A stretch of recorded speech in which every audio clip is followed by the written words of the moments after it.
రామారావు గారు ఎందుకంటే బిఆర్ చోప్రా, రామానంద్ సాగర్ ఈయన్ని కన్సల్ట్ చేశారంటారు ఆ రోజుల్లో. వాళ్ళు సీరియల్స్ తీసే ముందు ఈయనకి వచ్చి కిరీటాలు ఎలా ఉండాలి, గదలు ఎలా ఉండాలి, ఈయన ఏదో మ్యూజియం ఉంటుందట ఆయన సినిమాలువే. అందుచేత ఈ సినిమా చేసే టైంలో కురుక్షేత్రం లాంటి సాహసం చేయటం అనేది ఇబ్బందే కదా అసలు. ఆయన చేసాడు సాహసం ఆయనకి తగ్గట్టుగా. అంటే ఆయన ఈ మధ్య చెప్తున్నారు అనుకోకుండా ఇందులో ఇరుక్కున్నాడు ఆయన కృష్ణ గారు. దాన్ని 43 రోజుల్లో కసితో, అసలు కసితో ఏదైనా చేస్తే క్వాలిటీ పోతుందండి. అవును.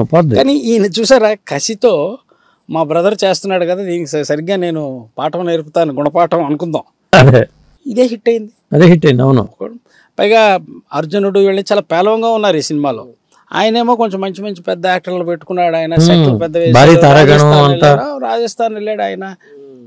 అందుచేత ఏంటంటే ఒక రిమార్కబుల్ పర్సనాలిటీ సినిమాలకు సంబంధించి. తర్వాత ఇంకోటండి, కేవీ రెడ్డి గారిని మనం ఆద్యుడు అంటాం. ఆధునిక పౌరాణిక సినిమాలు 57 నుంచి, అంతకుముందు కేవీ రెడ్డి గారి తర్వాత కమలాకర కామేశ్వరరావు గారు. ఈ రామారావు గారు ఒక డిఫరెంట్ కైండ్ ఆఫ్ పౌరాణిక సినిమాలు డైరెక్టర్ అండి ఆయన. ఎందుకంటే శ్రీకృష్ణ పాండవ్యాల సెట్ ఉంటుంది, దుర్యోధనుడు నడుచుకొని వచ్చే సెట్, అది దానవేశ్వరంలో కూడా ఉపయోగించారు ఆయన. ఆ రావడం, పర్టికులర్గా దుర్యోధనుడు నడుచుకుని సింహాసనానికి అప్రోచింగ్ ద థ్రోన్, ఆ సెట్ వేయడం. తర్వాత శిశుపాల వధ ఉంటుంది కదా రాజనాల గారిది, అది కూడా ఆ సీన్ని ఎలాగ విజువలైజ్ చేసాడంటే అది రిమార్కబుల్ అండి. అది బహుశా కమలాకర కామేశ్వరరావు గారే చేయగలరు. కేవీ రెడ్డి గారిది కూడా అంత గ్రాండియర్ రాదు అందులో. చూడండి, శ్రీకృష్ణుడు బాగా ఉన్నత స్థానాన్ని అధిష్టిస్తాడు, పూజ జరుగుతుంటుంది, ఇతను ఆబ్జెక్ట్ చేస్తాడు ఆయనకున్న అర్హత ఏమిటి అని. బ్రహ్మాండంగా చేసి శిశుపాలుడుగా రాజనాలు అదరగొడతాడు ఆ డైలాగ్స్.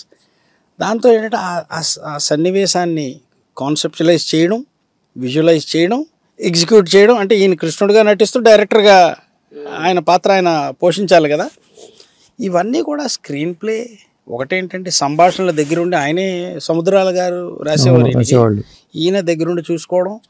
అంటే ఒక కంప్లీట్ సినిమా పర్సనాలిటీ అండి ఎన్టీ రామారావు గారు, కంప్లీట్.